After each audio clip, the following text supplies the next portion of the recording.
I'm Vanessa, 25, raised in luxury and privilege my entire life. Then suddenly, my parents handed my $10 million inheritance to my sister Claire and physically dragged me out of our family estate by my hair.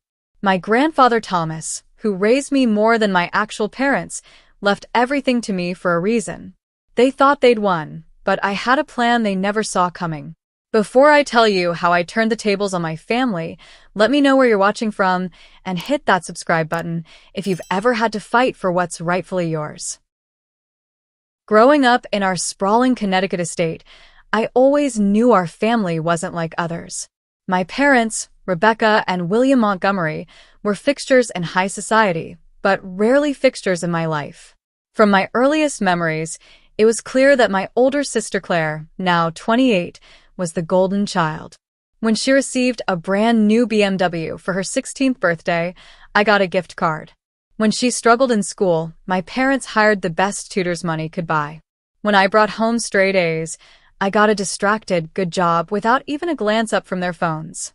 The favoritism wasn't subtle. Claire knew it too, which only made her behavior worse.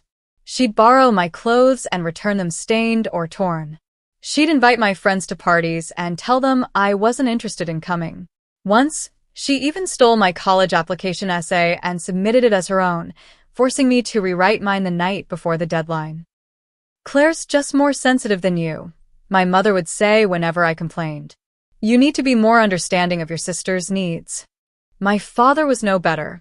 "Stop trying to create drama, Vanessa." He dismissed me with a wave of his hand. Claire wouldn't do that intentionally. But while my parents were busy attending galas and building their social empire, my grandfather Thomas became my true parental figure. He lived in the east wing of our estate, semi-retired from the multinational corporation he'd built from nothing. Unlike my parents, he noticed me. "There's my brilliant girl," he'd say when I'd visit him after school, his eyes crinkling with genuine delight. "Tell me what fascinating things you learned today." Every weekend, Grandfather Thomas would take me sailing on his beloved yacht, the Eleanor, named after my grandmother who had passed before I was born. Out on the water, with the wind tousling my hair, he'd teach me about navigation, about reading the weather, about patience. "Life is like sailing, Vanessa," he'd tell me, his weather hands steady on the wheel. "Sometimes you have to tack against the wind to reach your destination. The direct path isn't always possible." On rainy weekends, we'd visit museums instead. While Claire complained about being bored, I soaked up everything like a sponge. Grandfather noticed and encouraged my curiosity. "Ask questions," he'd urge me. "Always ask questions. That's how you learn." As I got older, our conversations turned to business. He'd explain complex financial concepts, walking me through investment strategies and corporate governance. By the time I was in high school, I understood more about our family business than Claire ever bothered to learn, despite being 3 years older. "You have a mind for this," Grandfather would say proudly. "One day, you'll take what I've built and make it even greater." I didn't realize how prophetic those words would be, or how fiercely I'd have to fight to make them true. When Grandfather was diagnosed with terminal cancer, my world shattered. The doctors gave him 6 months. He lasted 8, through sheer force of will. During those months, I practically lived in his wing of the house. I coordinated with his doctors, managed his medications, and spent hours just sitting with him, reading his favorite books aloud when his eyes grew too tired to read himself. Claire visited occasionally, usually when our parents pressured her, but she'd scroll through her phone the whole time and find an excuse to leave after 15 minutes. My parents were hardly better. They were always too busy, with some social obligation or business meeting. When they did visit, they spoke about Grandfather as if he wasn't in the room, discussing his condition with doctors while ignoring his actual wishes. In his final weeks, when he was lucid but growing weaker by the day, Grandfather had many private conversations with me. "Vanessa," he said one evening, his voice barely above a whisper, "I need you to listen carefully. Not everyone values integrity the way you do. Not everyone sees the true worth of things." I nodded, clutching his frail hand in mine. "I've watched how they treat you," he continued. "I've seen the inequality. I've made arrangements to ensure you're protected after I'm gone. Don't talk like that, I begged, tears forming in my eyes. We must talk like this, he insisted. I'm entrusting you with my legacy because you understand what truly matters. Promise me you'll stay strong, no matter what comes. I promise, I whispered. The night before he died, he made me lean in close, his breath faint against my ear. If things aren't as they should be, look for my message. I've prepared for every possibility. His eyes, still sharp despite his failing body, held mine intently. I will always protect you, even when I'm gone. I didn't understand what he meant then. By morning, he was gone. The funeral was a spectacle, more about my parents showing off their social connections than honoring the remarkable man my grandfather had been. Claire cried dramatically for the cameras, accepting condolences with practiced grace, though I'd never once seen her shed a tear in private. I sat quietly, my grief too deep for public consumption, remembering the man who had taught me how to navigate both sailing vessels and life itself. A week after the funeral came the reading of the will. Our family gathered in the mahogany-paneled library of our state, along with Gregory Phillips, the family lawyer who had always seemed more loyal to my parents than to my grandfather. When Gregory announced that grandfather had left me his controlling interest in Montgomery Enterprises, valued at approximately $10 million, plus the family estate, there was a moment of stunned silence. Claire received a smaller trust fund, enough to live comfortably, but not lavishly. My parents, who had expected to control the company until Claire was ready to take over, received only minor shares and some personal items. This can't be right, my mother hissed, her perfectly manicured nails digging into the leather armrest of her chair. My father's face had turned an alarming shade of red. There must be some mistake. Claire burst into tears, not the performative ones from the funeral, but angry, bitter tears of entitlement denied. Gregory looked uncomfortable. The will is quite clear. Mr. Montgomery was explicit in his wishes. As the shock in the room settled into icy tension, I noticed my parents exchange glances with Gregory. My father gave an almost imperceptible nod, and Gregory cleared his throat. Of course, there's the matter of execution and transition. We'll need to discuss the details in the coming weeks. Something in his tone made my skin crawl. I didn't know it then, but that moment was the beginning of the betrayal that would leave me homeless, penniless, and fighting for what was rightfully mine. The week after the will reading, our home took on a strange atmosphere. Conversations would stop abruptly when I entered rooms. Doors that had always been open were suddenly closed.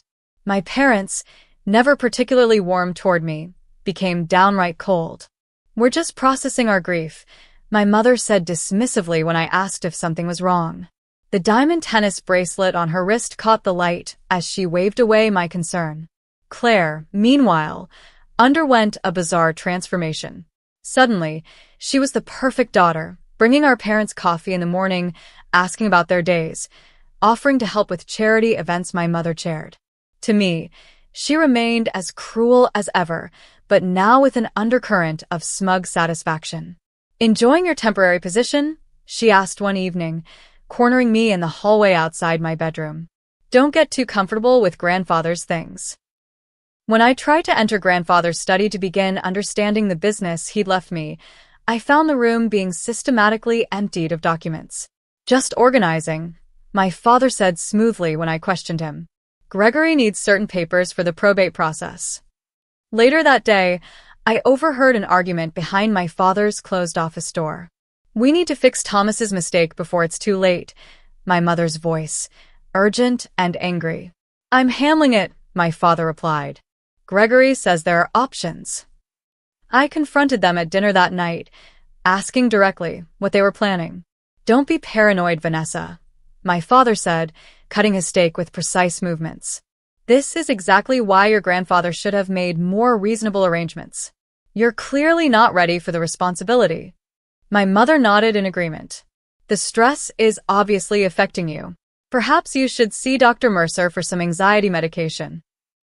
I called my friend Ashley that night, explaining the strange behavior. Something feels really wrong, I told her. They're acting like they're planning something behind my back.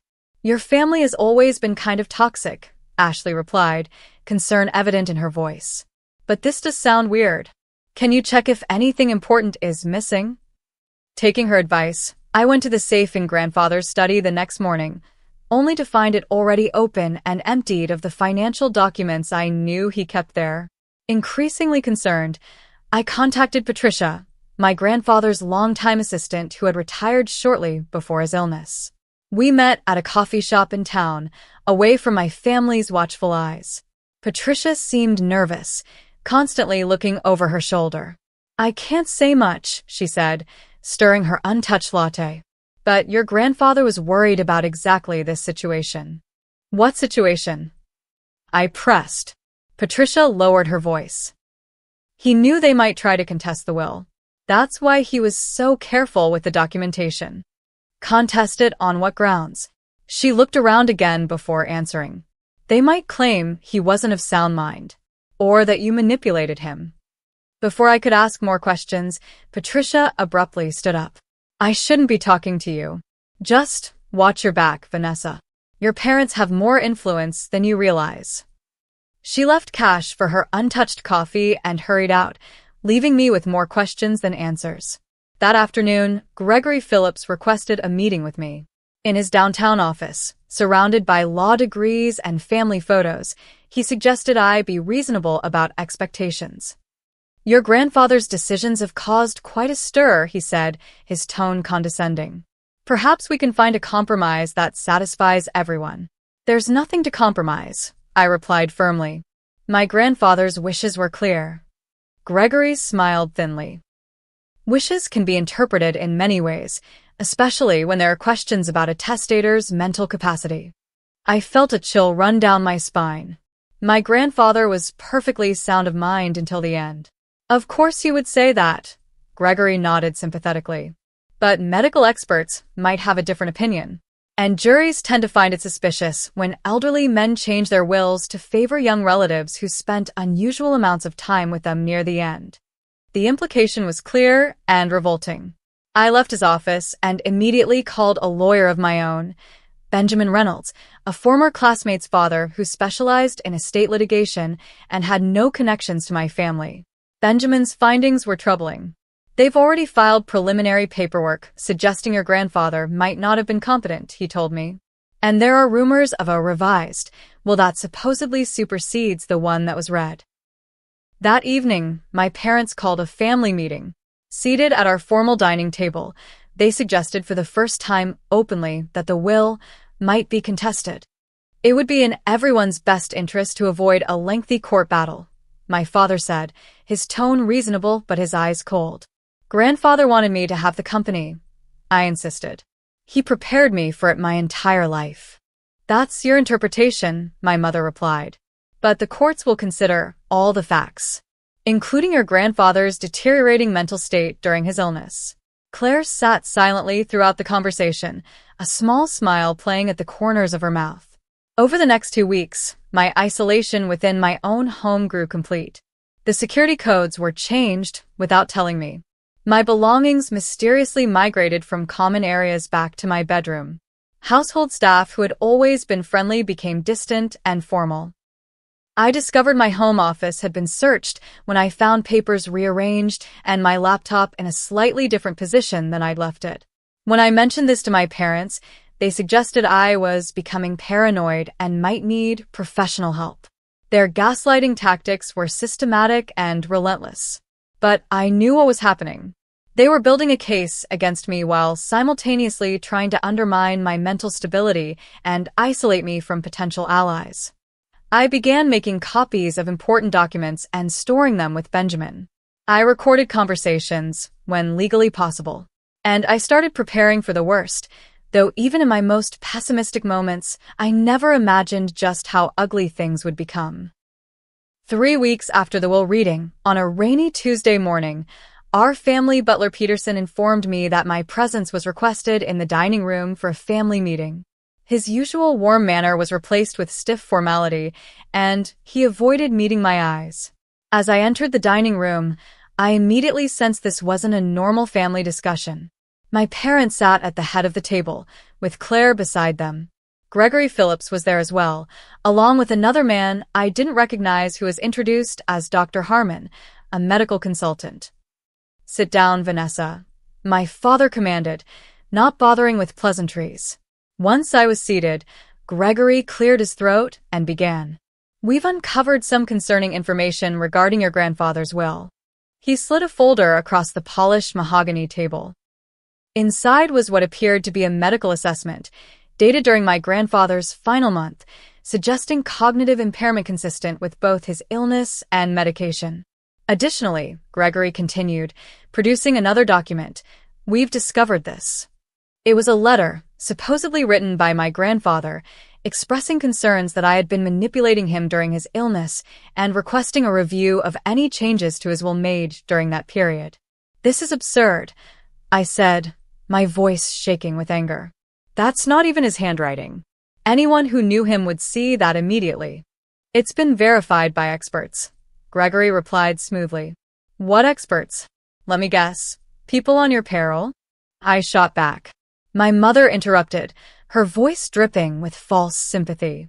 "Vanessa, we understand this is difficult, but the facts are clear. Your grandfather wasn't himself at the end. We've already filed the necessary paperwork," my father added. "The courts have granted a temporary stay on the transfer of assets pending further investigation." That's when Claire finally spoke, her performance carefully reiterated. "I didn't want it to happen like this," she said, tears welling in her eyes.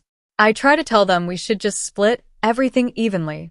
The audacity of her lie made my blood boil. "You've been planning this from the moment the will was read," I accused. "All of you have." "That's exactly the kind of paranoid thinking that concerns us," Dr. Harmon interjected, though I hadn't even been introduced to him properly. "Your family is worried about your mental state." I pulled out my phone, where I'd saved photos of the original documents, medical assessments from my grandfather's actual doctors confirming his mental clarity, and notes from our conversations about the business. Grandfather was perfectly sound of mind, I insisted, showing them the evidence. His doctors confirmed it multiple times. He quizzed me on business strategy the day before he died. He was sharp until the end. My father's face darkened. "That's enough, Vanessa. The decision has been made." "What decision?" I demanded. "The courts have granted us temporary control of all assets," Gregory explained. "And given the volatile nature of the situation, your parents had decided it would be best if you moved out immediately." The shock hit me like a physical blow. "You're kicking me out? This is my house. Grandfather left it to me." "Not anymore," my mother said coldly. "The ownership is in dispute, and as the current legal residents with the longest tenure, we have the right to determine who stays here." "You have until this afternoon to pack your things," my father added. Claire couldn't contain her smirk any longer. "I can help you pack if you'd like." I stood up, so quickly my chair toppled backward. "You won't get away with this. Grandfather would be disgusted by what you're doing." "Grandfather isn't here," Claire replied. "And soon, neither will you be." I stormed upstairs to my room, my mind racing. I needed to salvage what I could, important documents, personal mementos, enough clothes to get by until I figured out my next move. I pulled my largest suitcase from the closet and began filling it with essentials. I was folding a sweater when my mother appeared in the doorway, watching me with narrowed eyes. "You're not taking anything valuable," she declared. "Nothing that could be considered part of the estate." "These are my personal belongings," I replied, continuing to pack. "Everything in this house belongs to the estate now," she insisted, stepping into the room. "Hand over that bag." I clutched the suitcase handle tighter. "No." Her face contorted with rage. "You ungrateful little snake. After everything we've done for you." "Done for me?" I laughed bitterly. "You've done nothing but belittle and ignore me my entire life. Grandfather was the only one who ever cared about me." "Because you manipulated him," she shrieked. "William, she's stealing estate property." My father appeared within seconds, as if he'd been waiting nearby for this exact moment. "Give me the bag, Vanessa," he demanded, his voice dangerously quiet. "No," I repeated, backing away. These are my things. You've already stolen millions from me. You don't get to take my clothes and personal items too. What happened next occurred so quickly, I barely had time to react. My father lunged forward, grabbing not the suitcase, but a fistful of my hair. Pain shot through my scalp as he yanked me toward the door. "William," my mother gasped, though whether in shock or encouragement, I couldn't tell. "You want to challenge us?" My father growled, dragging me by my hair toward the hallway. This is what happens to ungrateful, manipulative little girls. I screamed and struggled, but his grip was like iron. He dragged me down the hallway, my scalp on fire, past Claire, who stood watching with wide eyes, past stunned household staff who quickly averted their gaze rather than witness what was happening. Down the grand staircase we went, my body bumping painfully against each step, my father's grip never loosening. Through the marble foyer, to the massive front door, which my mother hurried ahead to open. With a final violent shove, my father pushed me out onto the wet driveway. My suitcase followed, thrown with such force that it burst open, spilling my belongings onto the rain-soaked pavement. "You are no longer welcome in this house," my father declared, straightening his tie as if he hadn't just physically assaulted his daughter. "Any attempt to return will be considered trespassing." Through tears of pain and rage, I gathered myself enough to deliver one final message. "You think you've won, but grandfather was smarter than all of you combined. When this is over, you'll regret the day you betrayed his wishes and me." The massive oak door slammed shut, leaving me alone in the pouring rain, my scalp throbbing, surrounded by my scattered possessions. Security guards appeared at the gate, making it clear they had instructions not to let me back in. I gathered what I could salvage of my belongings back into the damaged suitcase. With shaking hands, I called Ashley, the only friend I trusted completely. "I need help," I managed to say through tears. "They kicked me out. I have nowhere to go." As I waited for Ashley to arrive, huddled beneath a tree at the edge of the property, the full magnitude of what had happened began to sink in. In a single morning, I had lost my home, my inheritance, and any illusion that my family had ever cared about me. But through the pain and shock, I remembered my grandfather's words, "I've prepared for every possibility." And I realized that the fight had only just begun. Ashley arrived within 20 minutes, her compact car swerving to a stop just outside the estate gates. Her expression of shock when she saw me, hair disheveled, clothes soaked, face streaked with tears, and a visible bruise forming on my cheek where I'd hit the stairs, told me exactly how bad I looked. "Oh my God, Vanessa." She jumped out of the car and rushed to help me with my damaged suitcase. "What happened to you?" I couldn't answer immediately. The moment I was safely in her car, the adrenaline that had kept me functioning crashed, and I dissolved into uncontrollable sobs. Ashley drove me to her apartment, a modest one-bedroom in the city where she'd moved after college. She helped me into the shower, brought me dry clothes, and sat with me as I struggled to explain what had happened between bouts of tears. "We need to call the police," she insisted after I described my father dragging me by my hair. "That's assault. They can't just do that to you." The next morning, still shell-shocked, I agreed to file a police report. We went to the local precinct, where a bored-looking officer took my statement with visible skepticism. "So you're saying your father, William Montgomery, physically dragged you out of the house?" he clarified, typing slowly into his computer. "Yes," I said firmly. "By my hair, down a flight of stairs." The officer looked up. "The William Montgomery? Of Montgomery Enterprises?" I nodded. "And this was during a dispute over an inheritance?" "It wasn't a dispute.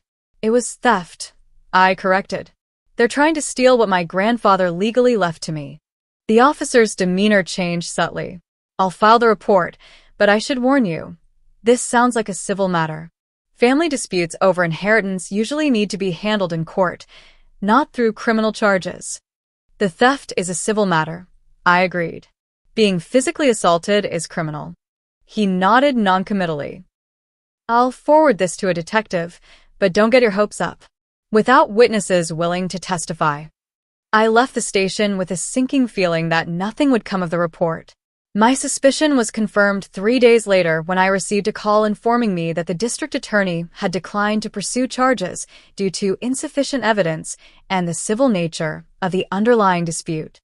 By then, I had already met with Benjamin Reynolds to understand my legal options regarding the inheritance. "They're moving quickly," Benjamin warned, reviewing the documents they'd filed. "The allegation that your grandfather was mentally incompetent is their strongest play, and they've already submitted statements from several doctors. But his actual physicians confirmed he was competent." I protested. "Yes, and we'll present that evidence. But they've found experts willing to review his medical records and testify that someone with his condition typically experiences cognitive decline." "What about the letter they produced?" "It's obviously a forgery." Benjamin nodded. "We'll demand handwriting analysis. But these cases can drag on for years, Vanessa. And they have resources to sustain a lengthy legal battle." "So do I insisted. "I have the inheritance." Benjamin's expression was grim. "That's the problem. Until this is resolved, you don't have access to those funds. And from what you've told me, they've already taken control of all liquid assets." Reality crashed down on me. I had less than $3,000 in my personal account, money I'd earned from a summer internship before graduate school. My credit cards were all on family accounts that had surely been canceled by now. "What am I supposed to do?" I whispered, the magnitude of my situation becoming clear. "Do you have friends you can stay with?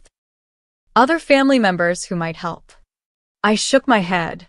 "Just Ashley, and she can only keep me on her couch for so long." True to my fears, Ashley received a call from her landlord just 1 week after I moved in. Somehow, my parents had discovered where I was staying and had applied pressure. They threatened to buy the building and evict everyone if he doesn't enforce the no long-term guests policy, Ashley explained apologetically. "I tried to fight it, but I can't risk everyone in the building losing their homes." I understood. This wasn't her battle, and I couldn't drag her down with me. Over the next 3 weeks, I bounced between budget motels, spending my dwindling funds on basic necessities while applying for any job I could find. But each promising lead mysteriously evaporated after I'd interviewed. At one point, a sympathetic hiring manager pulled me aside. "I don't know what you did to piss off the Montgomerys," she whispered, "but I got a call from our biggest investor warning us not to hire you." I'm sorry. My parents' influence ran deeper than I'd imagined. They weren't just trying to take my inheritance. They were systematically destroying any chance I had of supporting myself. When my bank balance dropped below $300, I made the painful decision to sell my laptop, my last valuable possession. The pawn shop owner gave me $400, about a quarter of its worth. That money bought me 5 more nights in a motel and a few meager meals.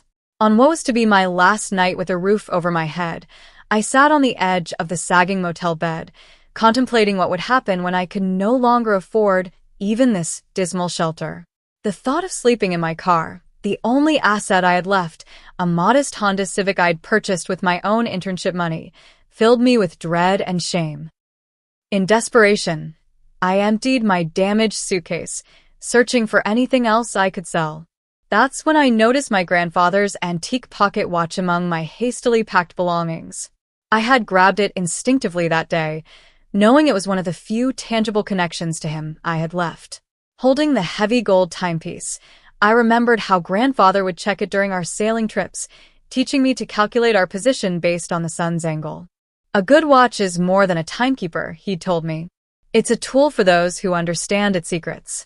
Turning the watch over in my hands, I noticed something unusual about the back panel. It seemed to have a nearly invisible seam around the edge. Acting on instinct, I pressed the sides in a specific pattern, the same combination grandfather had taught me for his personal safe. To my astonishment, the back panel popped open, revealing a hidden compartment. Inside was a tiny USB drive and a folded note in my grandfather's distinctive handwriting. With trembling fingers, I unfolded the note. "My dearest Vanessa, if you're reading this, then the worst has happened.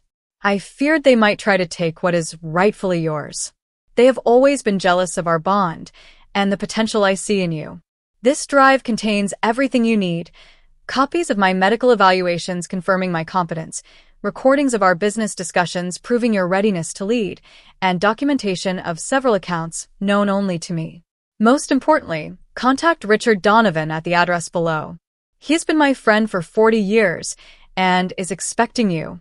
He will help you access what I've secured for just this contingency.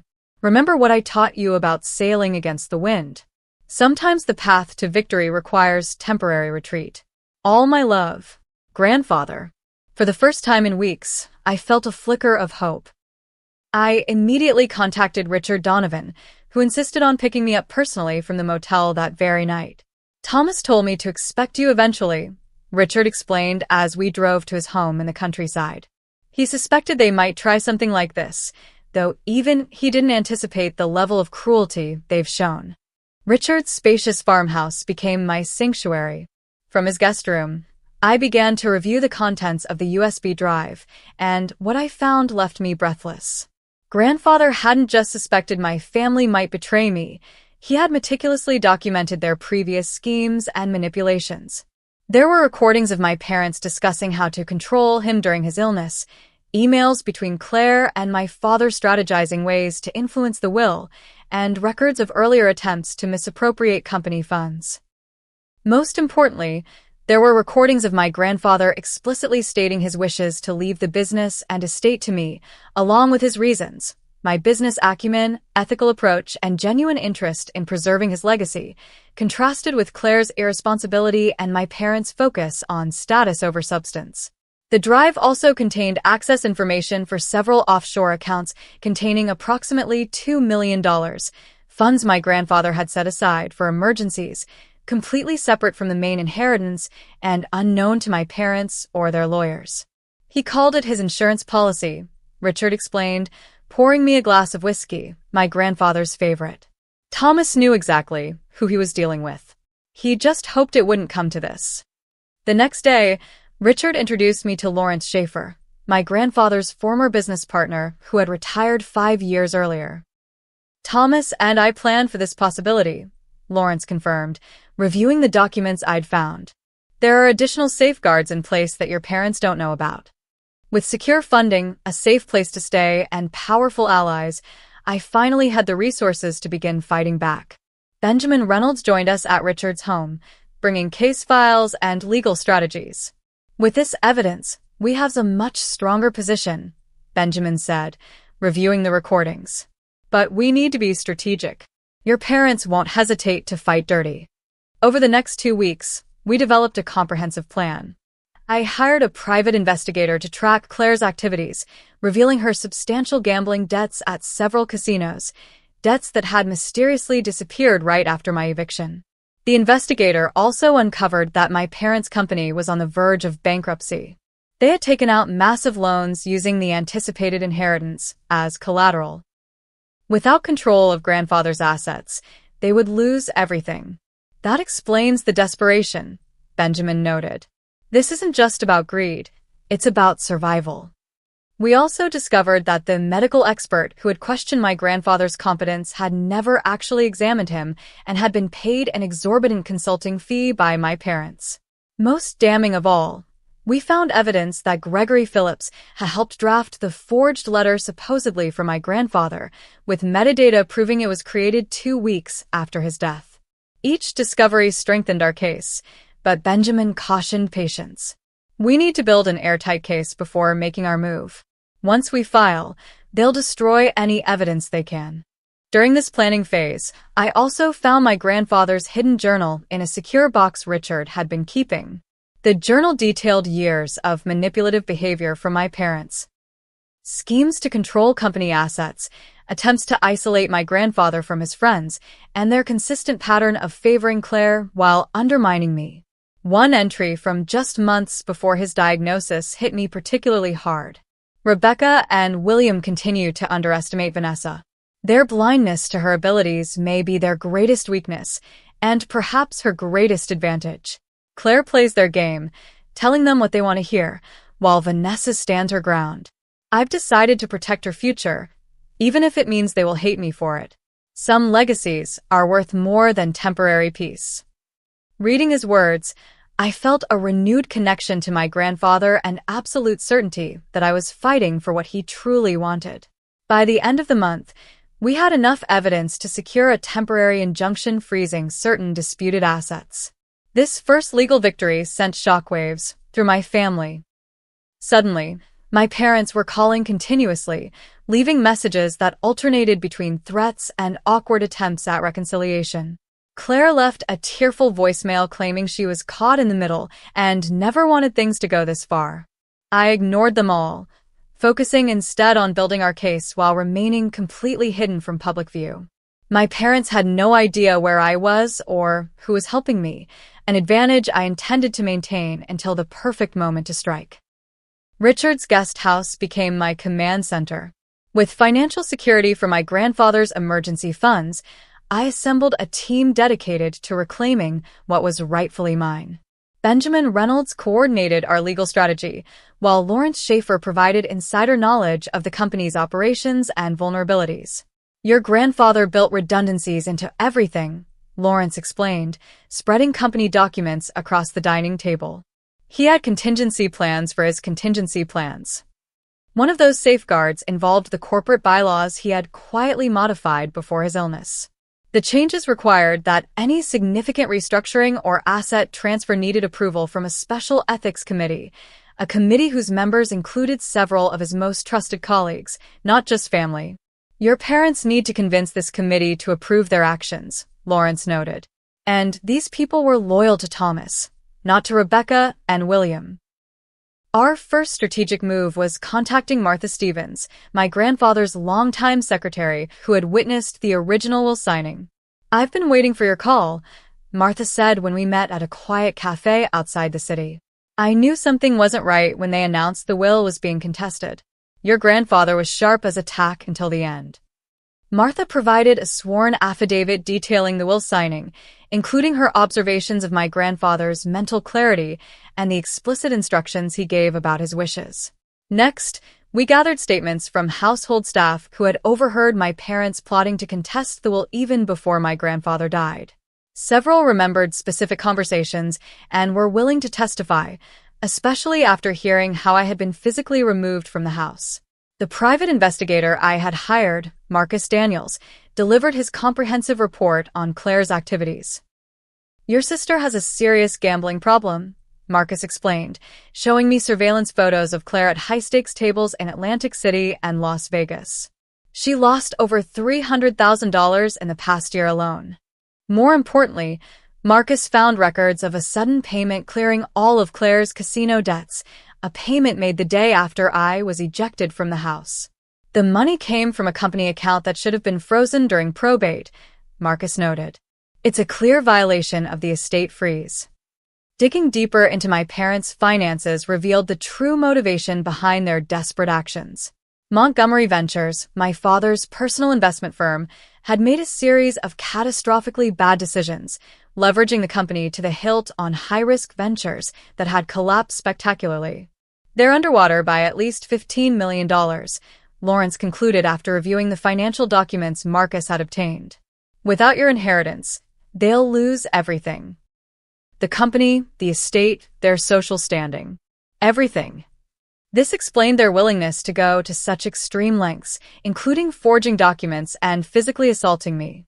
They weren't just being greedy or playing favorites with Claire, they were fighting for survival. I also discovered my grandfather had kept a detailed journal documenting his concerns about my parents' business practices and their treatment of me.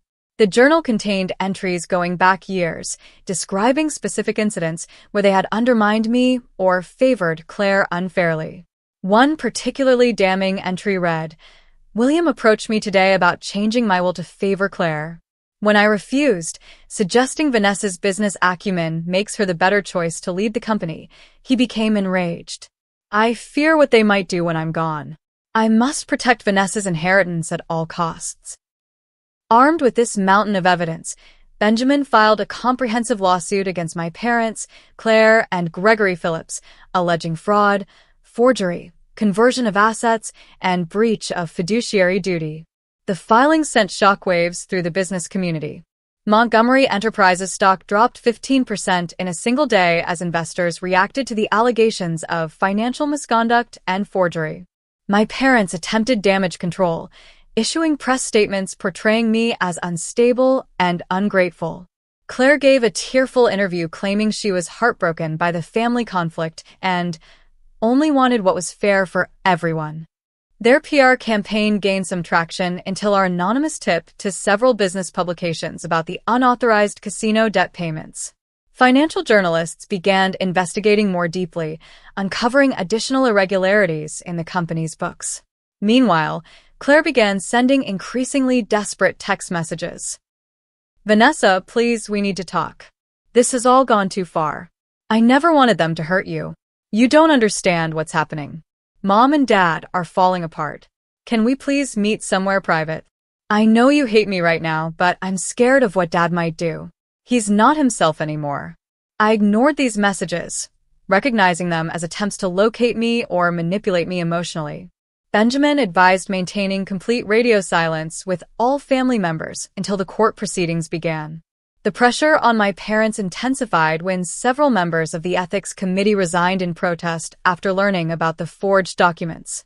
Their public statements expressing concern about potentially fraudulent activity further damaged my parents' credibility. By the time our case reached the initial hearing, public opinion had shifted dramatically. Business publications ran articles questioning the management of Montgomery Enterprises. Social circles that had once embraced my parents now whispered about their fall from grace. Throughout this period, I remained completely hidden, staying at Richard's guest house and avoiding public appearances. My parents had no idea where I was or who was helping me, a strategic advantage that clearly frustrated them, as evidenced by the private investigators we spotted surveilling Benjamin's office and Richard's known residences. As the date for the main hearing approached, we prepared our most powerful evidence, video testimony my grandfather had recorded before his death, explicitly stating his wishes and his concerns about potential interference from my parents. I, Thomas Montgomery, being of sound mind, make this recording on June 12th to confirm my decision to leave controlling interest in Montgomery Enterprises and the family estate to my granddaughter, Vanessa Montgomery. This decision is made with full awareness and after careful consideration of each family member's capabilities and character. The video continued for 20 minutes, with my grandfather methodically outlining his reasons and addressing potential challenges to his decision. He even submitted to a brief mental competency evaluation on camera, conducted by his primary physician, demonstrating his sharp mind and clear reasoning. This recording, unknown to my parents, would be our trump card, irrefutable evidence of my grandfather's wishes and mental capacity, impossible to dismiss as manipulation or forgery. The night before the hearing, I received an unexpected email from Peterson, our family butler who had worked in our home for over 20 years. "Miss Vanessa, I can no longer remain silent about what happened. Your father's treatment of you was unforgivable, and I am ashamed that I did nothing to stop it. I have submitted my resignation and am willing to testify about what I witnessed that day and the conversations I overheard in the weeks prior. Please let me know if my testimony would be helpful to your case." Peterson's message brought tears to my eyes, the first indication that someone from my old life was willing to stand up for what was right, even at personal cost. As I prepared for bed that night, I found myself holding my grandfather's pocket watch, running my thumb over its smooth gold surface. "I hope I'm making you proud," I whispered. "Tomorrow we fight back." The courthouse steps were crowded with reporters when we arrived. For months, I had stayed completely out of public view, leaving my parents and sister to control the narrative. Today, that would change. I stepped out of Richard's car wearing a tailored navy suit that had belonged to my grandmother, another treasure Richard had safeguarded for me. My hair was styled professionally, hiding the small scar on my scalp where my father's violent grip had left a lasting mark. Flashbulbs exploded as reporters recognized me. Benjamin walked beside me, projecting calm confidence as journalists shouted questions. "Miss Montgomery, where have you been hiding? Vanessa, how do you respond to your family's claims about your mental state?" Is it true you manipulated your grandfather during his illness? I ignored them all, walking steadily forward with my eyes on the courthouse doors. The moment for statements would come later. Inside the courtroom, I saw my parents and Claire for the first time since my ejection from our home. My mother gasped audibly when she saw me, whispering urgently to my father. Claire stared at the floor, unable to meet my gaze. Gregory Phillips leaned over to confer with their litigation team, 5 high-priced attorneys from one of the city's most prestigious firms. Our side seemed modest in comparison, just Benjamin, Lawrence, and 2 associates. Judge Eleanor Harrington, known for her no-nonsense approach and impeccable ethics, called the court to order. Before we begin, she announced, I want to make it clear that I've reviewed the preliminary evidence from both sides, and I find some of the allegations extremely troubling. This court will not tolerate fraudulent documents, intimidation of witnesses, or misappropriation of disputed assets while this matter is being resolved. My father shifted uncomfortably in his seat as the judge's stern gaze lingered on him. The proceedings began with my parents' attorneys presenting their case. My grandfather had been mentally compromised during his final months. I had taken advantage of his weakened state to influence his decisions. The will that left me the company and estate didn't reflect his true wishes. They presented statements from doctors who had never actually treated my grandfather but offered opinions about how his condition typically affected cognitive function. They submitted the forged letter questioning his own decisions. And they painted me as a manipulative granddaughter who had isolated a vulnerable old man from his family. When it was our turn, Benjamin started methodically dismantling their case. First, he called my grandfather's actual physicians, who testified under oath that Thomas Montgomery had remained mentally sharp until his final days, regularly discussing complex business matters and making clear, consistent decisions about his estate. Next came Martha Stevens, the secretary who had witnessed the will signing, who described my grandfather's explicit instructions and his sound mental state. Several household staff members testified about overhearing my parents plotting to contest the will even before my grandfather died, directly contradicting their claim that they were shocked by its contents. The financial experts we'd engaged presented evidence of document forgery, showing conclusively that the letter supposedly written by my grandfather had been created 2 weeks after his death, using a computer registered to Gregory Phillips's law firm. But our most powerful moment came when Benjamin introduced the video testimony my grandfather had recorded. The courtroom fell silent as my grandfather's image appeared on the screen. Even in his weakened physical state, his mental acuity was unmistakable. He systematically addressed and refuted every challenge he anticipated my parents might make, demonstrating both his competence and his foresight. When he spoke directly about his decision to leave the company to me, his reasoning was clear. Vanessa has demonstrated the business acumen, ethical judgment, and genuine care for this company's legacy that I've always hoped to see in my successors. While I love all my family, I must make this decision based on who will best preserve what I've built and lead it honorably into the future. The video concluded with a statement that brought tears to my eyes. If this recording is being viewed, it means my decisions have been challenged. To those attempting to override my clearly stated wishes, know that I anticipated your actions and have taken steps to ensure my true intentions prevail. And to Vanessa, remember that true strength often comes from adversity. I believe in you. When the video ended, I noticed my mother dabbing at her eyes, though whether from genuine emotion or calculated performance, I couldn't tell. My father stared straight ahead, his jaw clenched. Claire looked physically ill.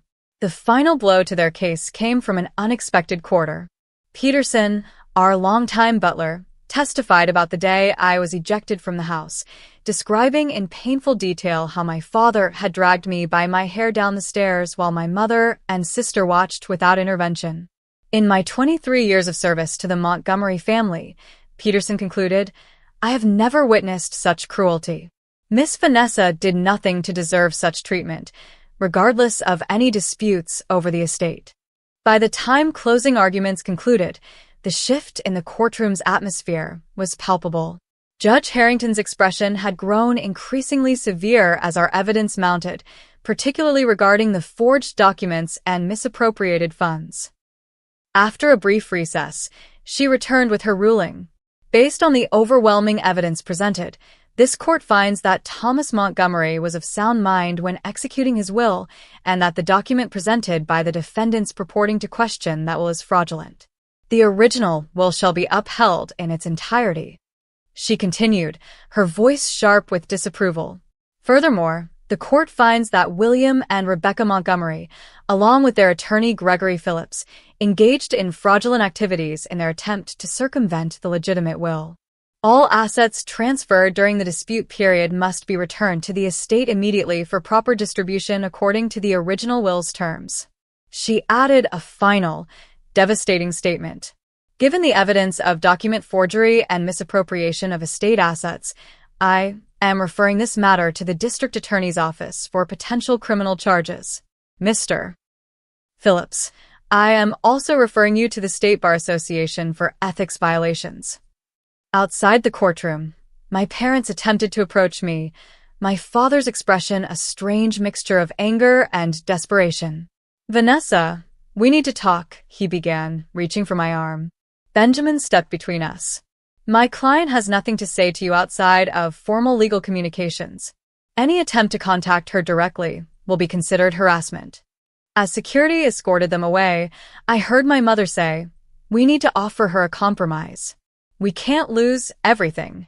3 days after the ruling, as the reality of their defeat sank in, I received a call from my parents' new attorney, Gregory Phillips, having been suspended pending investigation. Your parents would like to discuss a settlement, the attorney began. The judge's ruling was quite clear, I replied. There's nothing to settle. They're prepared to drop all appeals and publicly acknowledge the validity of your grandfather's will, he persisted. In exchange, they ask for a small portion of the estate to maintain their current residence and lifestyle. I considered the offer briefly, then responded, I'll meet with them, but I make no promises. The meeting was scheduled at Benjamin's office, neutral ground. My parents arrived looking haggard, the strain of recent weeks evident in their appearances. Claire came separately, sitting slightly apart from them. My father spoke first, his usual commanding tone replaced with something almost pleading. Vanessa, we made a terrible mistake. We were desperate, the business was failing, we were about to lose everything. We didn't mean for things to go so far. You dragged me out of my home by my hair. I replied calmly. You threw me onto the street with almost nothing. You tried to destroy my reputation and my future. Those aren't mistakes. They're choices. My mother dabbed at her eyes with a monogrammed handkerchief. We were wrong. Horribly wrong. But we're still your parents. Surely that counts for something. It counted for nothing when you chose Claire over me my entire life, I said. It counted for nothing when you forged documents to steal my inheritance. Why should it suddenly count now? Claire finally spoke, her voice small. They made me do it, Vanessa. They said if I didn't go along with their plan, they'd cut me off too. I was scared. You're 28 years old, Claire, I replied. You could have chosen differently. You watched them assault me and did nothing. My father leaned forward. What do you want, Vanessa? Name your price. There must be some arrangement we can reach. I looked at each of them in turn, the family who had betrayed me so completely, and felt a strange sense of calm. I want you out of the estate by the end of the month, I said simply. You can take your personal belongings, but nothing that belonged to grandfather. Claire's trust fund will remain as he intended, but you two will receive nothing beyond what was specifically listed in the will. That's it, my father asked incredulously. We'll be ruined. You ruined yourselves, I corrected him. Consider yourselves fortunate that I'm not pressing criminal charges for assault and fraud. 2 weeks later, I stood in the foyer of the estate, my estate now, watching as my parents supervised the loading of their personal items into moving vans. They had found a small house in a neighboring town, downsizing dramatically from the luxury they had always known. As they prepared to leave, my father approached me one last time. You've won, Vanessa. I hope it brings you the satisfaction you're looking for. I met his gaze steadily. This was never about winning, Dad. It was about honoring grandfather's wishes and standing up for myself. Something I should have done years ago. He nodded stiffly and walked away without another word. My mother followed, not even glancing in my direction. After they left, I walked slowly through the grand house that had never truly felt like home until this moment. In my grandfather's study, now restored with his books and mementos, I placed his pocket watch on the desk and whispered, "We did it, grandfather. Just like you planned." The victory was complete, but as I stood alone in the massive house, I realized it felt emptier than I had expected. Not because I missed my parents or their toxic presence, but because winning a battle wasn't the same as healing from the war. In the weeks following my family's departure, I found myself wandering the halls of the estate, feeling strangely hollow despite my victory. The rooms echoed with memories, most painful, some precious, but all belonging to a life that no longer existed. I had reclaimed my inheritance and vindicated my grandfather's wishes, but the cost had been steep, the complete severing of my family ties and the public exposure of our most private conflicts. On the recommendation of Richard, who had become something of a surrogate father figure, I began seeing Dr. Eleanor West, a therapist specializing in family trauma and betrayal. "What you're experiencing is entirely normal," Drive West assured me during our first session. "You've been through extreme betrayal by the people who should have protected you most. The legal victory doesn't automatically heal those emotional wounds." Our weekly sessions became a lifeline as I navigated my new reality. We worked through the accumulated pain of years of favoritism and neglect, the acute trauma of my violent ejection from the house, and the complex emotions surrounding my complete estrangement from my family. I should feel happier about winning, I confessed during one session. I have everything grandfather wanted me to have. But sometimes I just feel empty. "Justice isn't the same as healing," Drive West replied gently. "One is external, the other internal. You've achieved justice, but healing takes time." 3 months after the court ruling, I received an unexpected letter, not from my parents, but from Claire. Unlike their manipulative attempts at reconciliation, her message seemed genuinely remorseful. "Vanessa, I don't expect forgiveness, and I won't insult you by asking for it. But I need you to know that I understand now how badly I hurt you, not just during the inheritance fight, but throughout our lives. I've started therapy to address my gambling addiction and the deeper issues that made me so jealous of you for so long. My therapist suggested I make amends where possible, though she acknowledged some damage can't be undone. If you're ever willing to meet, even just once, I would appreciate the chance to apologize in person. If not, I understand completely. Regardless of your decision, I want you to know that grandfather was right to choose you. You deserved better than how our family treated you. Claire." After careful consideration and discussion with Drive West, I agreed to meet Claire at a neutral location, a quiet cafe in a neighborhood far from our usual haunts. She arrived looking different than I remembered. Simpler clothes, less makeup, missing the artificial confidence she had always projected. When she spotted me, her steps faltered, as if she might lose her nerve. "Thank you for coming," she said, sliding into the chair across from me.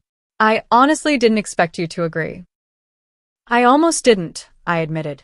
Claire nodded, accepting this without argument. "I don't know where to start, except to say I'm sorry. Not just for the inheritance situation, but for everything. For taking your things growing up. For making sure you were always second. For watching Dad drag you down those stairs and doing nothing." Her voice broke on the last words, tears welling in her eyes. "Why did you do it?" I asked, the question that had haunted me for months. Was it really just about money? Claire stared into her untouched coffee. "At first, yes. When the will was read, I was shocked and furious. All my life, Mom and Dad told me I was the heir apparent. Finding out grandfather chose you instead felt like having the ground disappear beneath me." She continued, her voice steadier now. "But when they started forging documents and plotting to declare him incompetent, I knew it was wrong. I told myself it was just correcting an injustice, that you had somehow manipulated him. It was easier than admitting I wasn't the person he wanted to lead his company." Why didn't you stop them?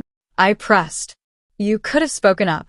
Because I'm a coward, she replied simply. And because I needed the money desperately. The gambling debts, they were worse than you know. There were threats involved. Dangerous people. When Mom and Dad offered to clear everything in exchange for my support, I convinced myself I had no choice. Her honesty, however painful, felt like the first authentic conversation we'd ever had.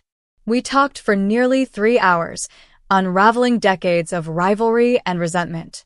Claire didn't ask for money or position or even relationship, just understanding and possibly, someday, forgiveness. As we prepared to leave, she handed me a small package. Grandfather's cufflinks, she explained. Dad took them the day they cleared out. I bought them back from the pawn shop where he sold them. It was a small gesture, but it touched me deeply.